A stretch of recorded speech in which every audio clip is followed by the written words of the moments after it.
Welcome to the lecture in Biodiversity 2, that is vascular plants. The title of the unit is Taxonomic Evidences from Palynology, Cytology, Phytochemistry and Molecular Data. Today we are going to see the taxonomic evidences from phytochemistry.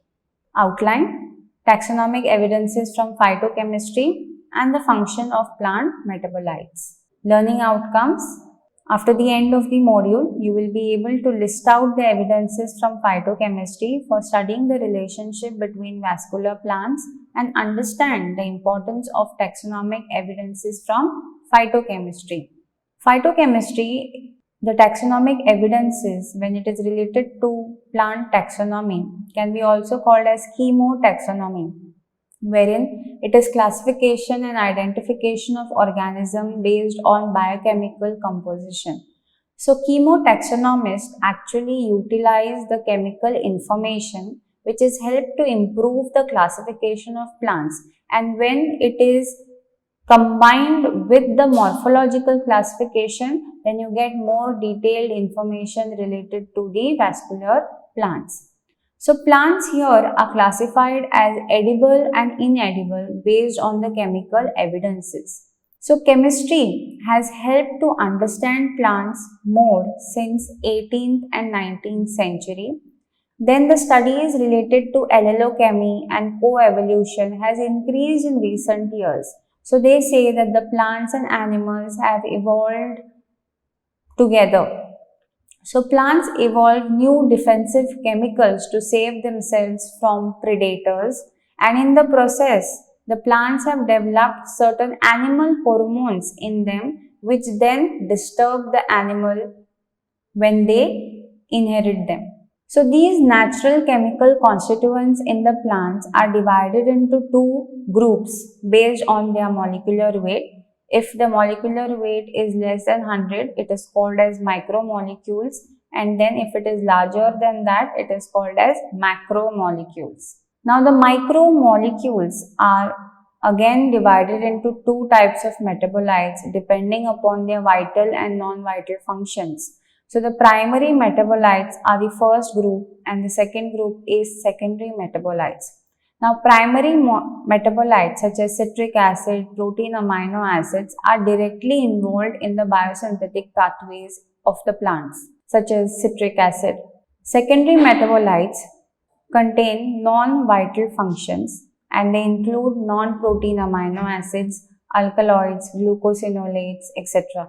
Under macromolecules, again it is divided into two groups. First is non-cementide molecule, which is not involved in any transfer of information, for example starch, celluloses, etc. And then we have cementide molecules, which is molecules carrying information such as DNA, RNA and proteins. So in this module, we will more focus about micromolecules and non-cementide molecules, and we will further focus on molecular data in the next module. Primary metabolites. Now these primary metabolites are involved in vital metabolic pathways. Okay, certain metabolic pathways like Krebs cycle, Calvin cycle, etc. So these metabolites are universally present in the plants such as ecotinic acid, citric acid, which are derived from ecotinum and citrus respectively, and they participate in the Krebs cycle. The primary metabolites also includes amino acids, sugar molecules, which are also involved in the Calvin cycle. Secondary metabolites. Now these perform non-vital functions and they are byproducts of metabolism, and basically these chemicals that are found in the plants are used as chemical defenses. They give an aromatic fragrance to the plants and thus they can be identified. So now with the aroma of the plant, you can know to which group it belongs to, such as spice plants. They will have the aroma of the spices.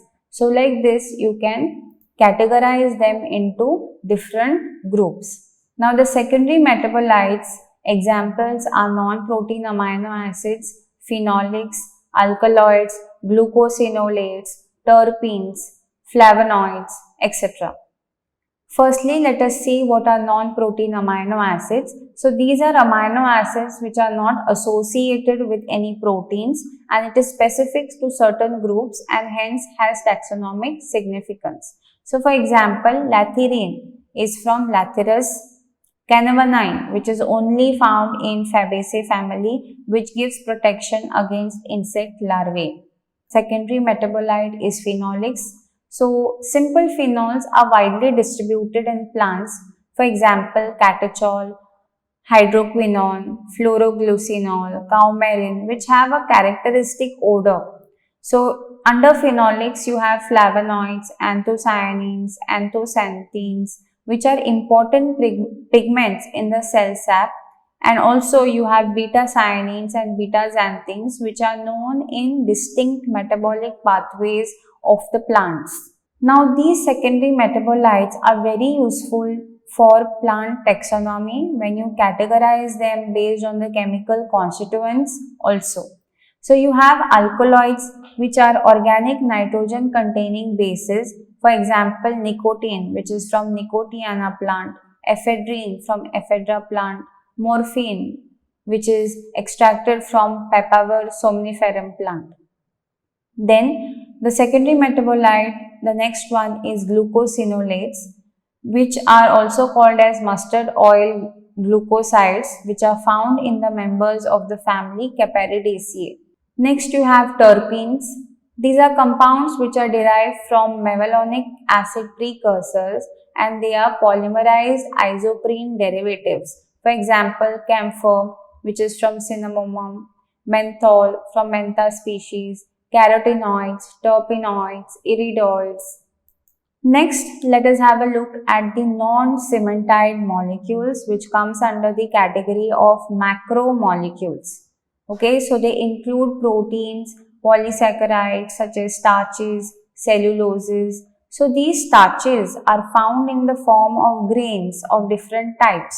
Like you have concentric starch molecules, eccentric starch molecules, which are found in triticum, maize, solanum respectively. So the detailed structures of such molecules also provide significant evidences in plant taxonomy for grouping them into certain orders, families, etc. So here is the concentric shape of starch grains which is found in the wheat. Then you have eccentric starch grains of potato and compound starch grain of oats. The macromolecule, cementide molecule, okay, are proteins along with the nucleic acids that are called as cementides. So DNA is a primary cementide, RNA is a secondary cementide, proteins is a tertiary cementide molecule. Now these cementide molecules are studied through serology, electrophoresis and amino acid sequencing. So here you study the immunological techniques wherein you get the information related to the DNA, RNA, protein and thus it helps in classifying the plants. Then techniques such as double diffusion serology, immunoelectrophoresis, radioimmunoassays, that is RIA, and enzyme-linked immunosorbent assays are used for identification of the antigen-antibody activity, and thus there are different types of ELISA. There is sandwich ELISA, competitive ELISA, anchored ELISA, which will help in identifying the genetic material, and based on the results you may use it for taxonomic evidences. Summary: today we have seen the taxonomic evidences from phytochemistry. We have focused on the primary and secondary metabolites which fall under the category of micromolecules. Then we have seen the non-cementide and cementide molecules which falls under the category of macromolecules. And all these things are related to plant taxonomy. So thus we have seen the taxonomic evidences from phytochemistry. These are references for further reading. Thank you.